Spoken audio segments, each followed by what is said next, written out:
Nangako ang PhilHealth na irerekomenda nila sa Kongreso na ibaba ang kontribusyon ng mga miyembro nito.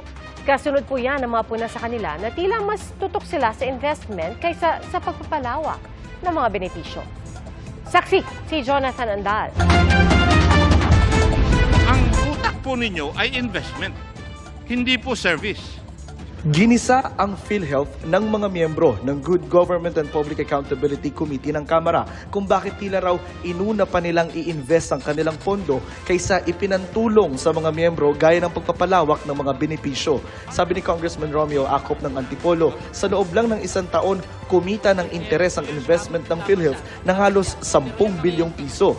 Ang nakikita ko business na kayo The money of PhilHealth should be used to increase the package or to decrease the contribution. Sorry, Mr. Ledesma. Chinek ko yung background mo. Investor, mga pinanggalingan mo pala sa mga investment, asset, liabilities. I understand magaling ka sa investment. But this is an entirely different matter. So dito, ang investment natin dito, buhay ng tao. We have already begun to change our policy. So yes, it is showing that our investments are increasing, so and so. But again, I'm humbly asking this honorable committee to give us just a little more patience. And in the next few years, iiba yung trend po at iikot yon. Agresibo na raw ang PhilHealth sa pagpapalawak ng mga benepisyo. Tinaasan na nga raw nila ng 30% ang ilang benefit packages at sa susunod na taon, tataasan pa nila ito ng 50%. Aabot na nga raw sa 440 billion pesos ang nakalaan nilang pondo para sa 2025 na pandagdag sa mga benepisyo. Matatanda ang tinanggalan ng subsidiya ang PhilHealth sa 2025 national budget. Mismong si Pangulong Marcos sumang-ayon dito dahil hindi naman daw ito nagagamit ng PhilHealth at natitengga lang sa bangko. Pero saan nga ba dinadala ng PhilHealth ang ibinibigay sa kanila noong subsidiya ng gobyerno?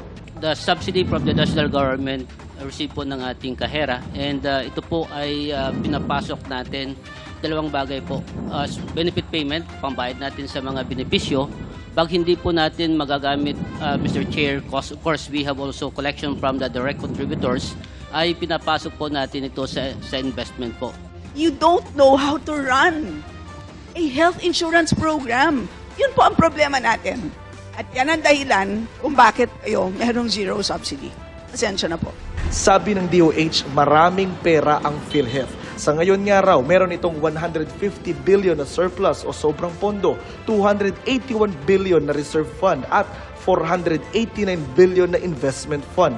Ang surplus na ito ay resulta ng mababang pagbayad ng benepisyo sa mga lumipas na taon. Kaya naman ang mga pamilyang Pilipino ay nagbabayad ng mataas mula sa kanilang bulsa. Saan ba nanggaling lahat ng pera namin? First reason po is it's been 12 years since the case packages have been enhanced.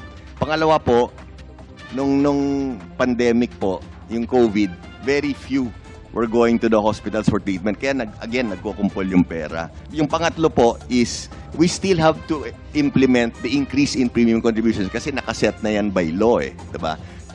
Sabi ng PhilHealth, wala silang kapangyarihan para ibaba ang kontribusyon ng kanilang mga miyembro pero nangako silang irerekomenda nila ito sa Kongreso.